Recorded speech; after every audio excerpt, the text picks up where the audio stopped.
So you don't want to try to follow me a little bit. All right. I'm going to be all over the place. You get it open? You all set? Yep, I'm set. All right.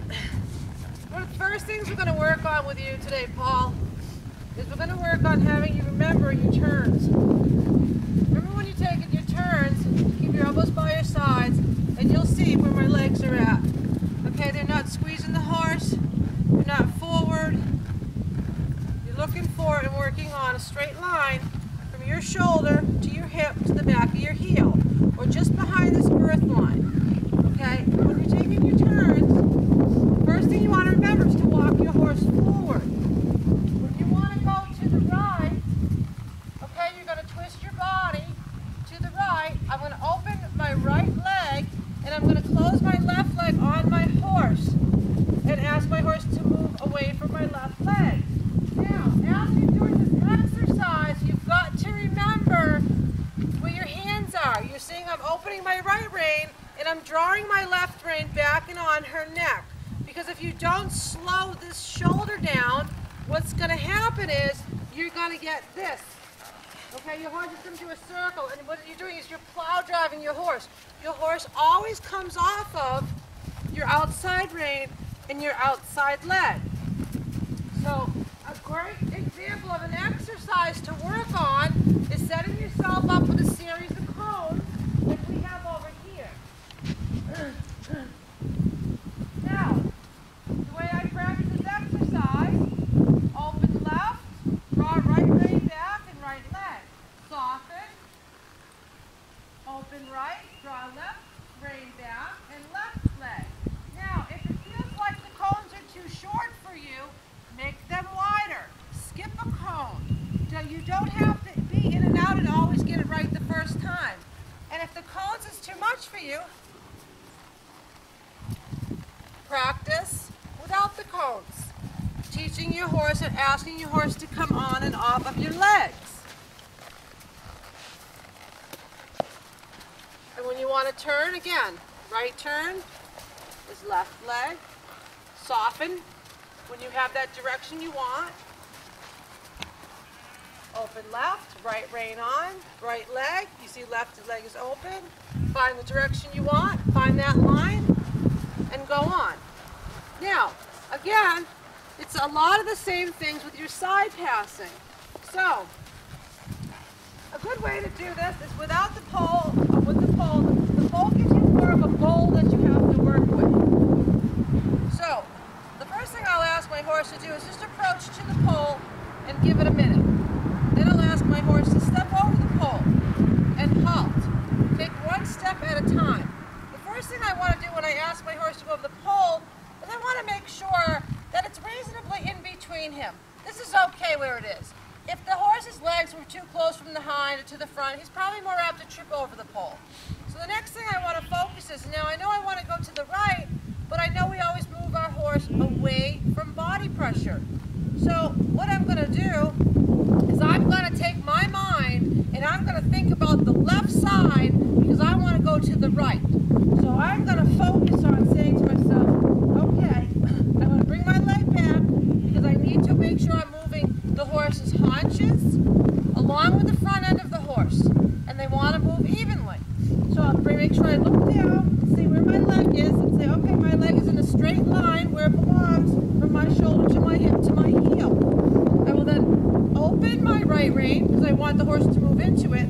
I will drop back on my left, just like we do with the side pass, the laterals, and the turns, because I need to slow the shoulder. If I have this loose, the horse is going to walk forward. A light contact, and I'll begin to squeeze and release my leg. And as I do that, if she steps backwards like she just did there, I'll soften, give her a moment, and ask her again to step over, over, over, over. Good. You might not get the response right away, as I didn't. It took a few minutes for her, not a few minutes, but a few seconds to get her to realize, oh, this is what she wants of me. Be patient. Everything you do, be patient, but be directive with what you want. And again, now we're going to change. So I'm going to focus on my right side, and I'm going to ask her to come over, over, over, we ask when we start, we say, well, we're opening our left rein. You'll notice her neck begins to step into the left rein, moving to the lateral to the left. Of course it is, because she's moving into that rein. And as she steps into it, you're going to then open and draw back and apply your leg pressure again. And say over, and she'll step into it. As she does step over, you will see me take my direct rein. Anything going to the left, your outside is your direct. So if I'm left, going left, my right rein's my direct rein, my half-halt rein.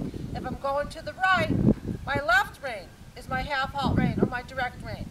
As I ask, remember what we talked about. Everything is a give and take. Okay, you have to give and you have to take. You've got to take and reward. As like your headset sitting right here. If I want her to put her head down, I'm going to ask her by wiggling her reins. And as I do that, I'm giving and I'm taking with her reins. At the same time, now I'm going to ask with my legs to move forward and drop. As she drops into the bridle, I'm going to reward her with a give. I would prefer to have my horse's head down there than in my face at any given time. Even if I'm relaxed, this is a great exercise to start just sitting here. Now, remember again, don't overdo too much of anything.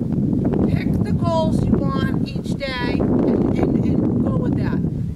Don't try to do everything in one day. Take your time. Focus on this week's goal is going to be just having a proper turn and picking my lines. So, and what I mean by that is have your first goal to be, okay, well, I'm going to pick this straight line, an imaginary line to this pole, and my horse is going to stay on it. And I'm going to make sure my horse is guided, not leaning to the right or to the left. I'm going to ask for a proper halt, which I use a spur halt. And then I'm going to say, okay, I want to work on my turns first. Pick simple goals for yourself. Great. Nice turn. You come forward, think it through. Take your time. Find another line. And you don't have to walk every time. Let's add a little jog into it. And up. And let's add another turn. Make sure when you start with things, just pick simple things, and as that gets easy, apply something else. Another one, which will help you with your turns, is your box. Make a decent sized box. This is probably about, I would say, an 8 by 8 or 10 by 10. I think I want to say 8 by 8. Work on just getting to the center of your box and stopping first. The next thing, once you set it in the middle, say, okay, let me pick my goal today. We're going to work on going to the right first. Yeah. So I'm going to twist my waist and I'm going to work. I'm moving my horse's front end and my horse's hind end. As you notice, her front end moves around, and then I've got to work on moving her hind end around a little bit to turn in the box because it's a tighter box. If you want to focus on just working on doing a 360 and leaving the haunches quiet or still, you can focus on that too. But you might have to make your box bigger because this box is awful small for that. This box is probably a little bit too small for what you need, Paul. So let's make your box bigger for yourself. Another exercise that's great to work on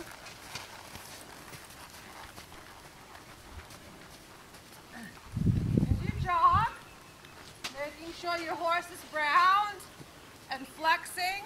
And as we said, we worked on this. You want your horse's head and neck to be in between his shoulders with his pole looking to the direction you travel. And circles are wonderful for this because once you pick that circle in your mind, that horse, you want to keep that horse on that guideline. As we jog, I'll jog around a few laps this way, and if you overdo something, your horse is going to get bored. So do it a bunch, and then let's change through the circle. And let's change the direction, always turning your waist, always making sure you're turning with your outside rein and your outside leg. But your horse is, again, now we're rounded to the left. So we're going to work on a jog coming to the left. I'll do it for a couple laps, and then I'll turn through my circle, and I'll twist my waist, I'll look around. All the while I'm using my legs and my hands for direction, and we'll work on some of these circles. Now, the next thing that I'd work on, whoa, is also, not the next, but one other thing to work on is you want to make sure your horse can back up fluent. It's very important to make sure you consist, not every day, not to death, but make sure that your horse can back up well. What happens is, especially when you're a new owner or a green owner, you have a horse that's very well trained, what will happen is they'll begin to get lazy and they'll do what we call falling on the forehand, which means their bone mass, the majority of their bone mass is in their shoulder. Their engine is in their hind end. She does great flying lead changes down in laterals because she works from the hind through. We have to do a lot of work on rocking our horses onto the haunches and lifting the front end up to get all of these maneuvers that you see. The best thing you can do to hold her from falling on the forehand is working on your backing procedures. If I don't see a clean back like this and light, and she begins to get heavy, she is beginning to fall on the forehand. Now, all these wonderful tricks, it doesn't matter if you can't do them right off the bat, if it takes you 2 years. But what does matter is your simple basics. You're turning, when she's lifting her shoulder and she's coming around. It took a long time, it takes a lot of work to get your horse light in the shoulder like this. Okay? So you want to work on these turns. Another one that's important again is also seeing how flexible, how the horse is working his haunches. Is that horse, and again, take your leg back, think about the hind end. Is your horse able to come off and sit the front still and rotate the back? Very simple exercises to practice at home. Another one, and we worked on this through video, can my horse come off my leg? And which is the side pass, we worked on this. That's another great exercise to practice. But again, very important is the back. When I see back, again, I'm going to show it one more time. Back, back, back, back, back. If that back up is not nice and clean and clear and feeling like the horse is walking backwards, okay, you've got to work on it. And again, it just comes down to repetition, consistency, patience, repetition. Back, back, back. Now, another thing that I want you to remember is that it's very important as you're learning and you're getting better to pay attention to your horse's personality. You want to end on good notes, not bad notes. And as a beginner rider, you haven't spent enough time understanding what good notes and bad notes are. If you spend enough time with this horse, which you probably has in the last month, you know when she's being cranky and you know when she's being good. Okay? You got to focus on that. Get something down, do it well, leave it alone. As soon as you get it to the best you think you can do it that day, drop it. Because then your horse is going to go back and think about it, and then you're going to get better the next day. Overriding your horse or overtraining your horse too much makes them more sour than better. Short spurts of training where you're learning together is better. 20 minutes. Warm her up. 20 minutes, maybe go on a trail ride or something. And then go back to it. The canter work. Well, before we get into the canter work, let's focus on remembering this and having this on tape. When you're traveling to the right, okay, your left rein is your direct rein, your right rein is your giving rein. Remember, the head and neck always belongs in the shoulder. The pole of the horse looks to the direction you travel. If you feel like this horse is dropping the shoulder into your leg, you need to pick up on your right rein, close your right leg, okay, and massage your left rein. Move that horse's shoulder up. You can see how she's starting to pick it up here like this. Move the shoulder over. And that's a forward movement. And again, if you're going to the left, you're picking up your left rein, you're massaging your right rein, because your right rein is a direct rein, that's the turning rein, massaging rein. You're closing your left leg to pick up that shoulder. And it's right there, you can see how she's lifting it. Now, I'm going to take it at a forward motion so you can see it.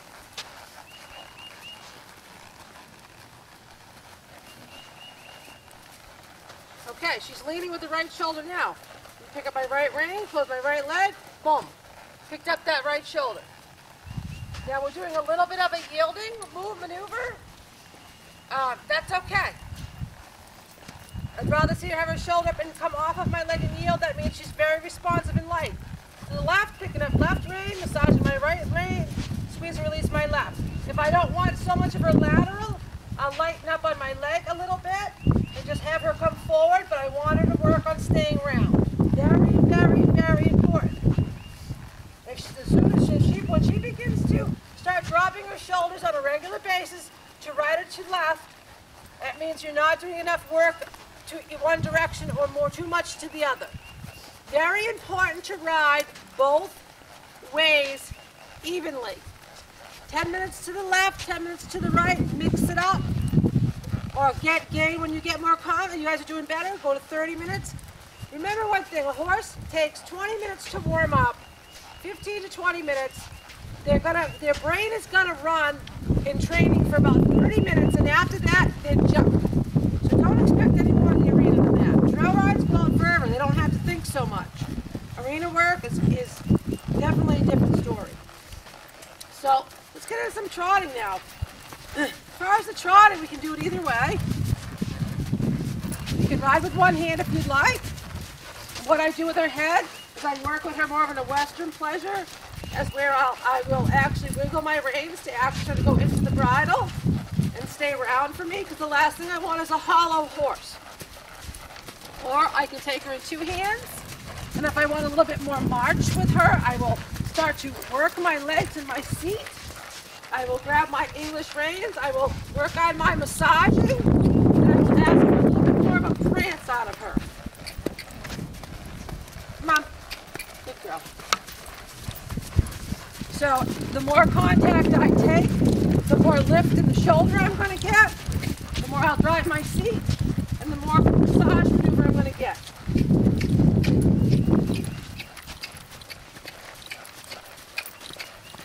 Now if I want her to extend into her trot, I will actually use my leg, I will tap and soften my calf, I will push my seat, and push her into a more of an extended trot.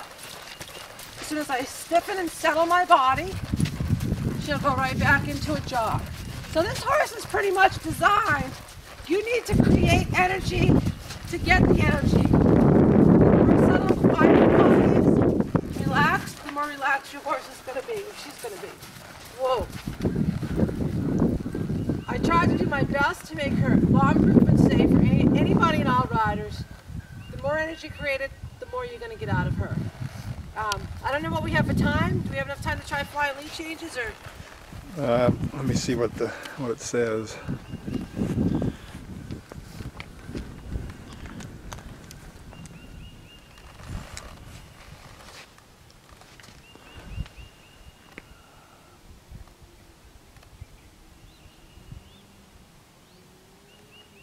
Go ahead and stop it. We'll restart it for another one. Whoops.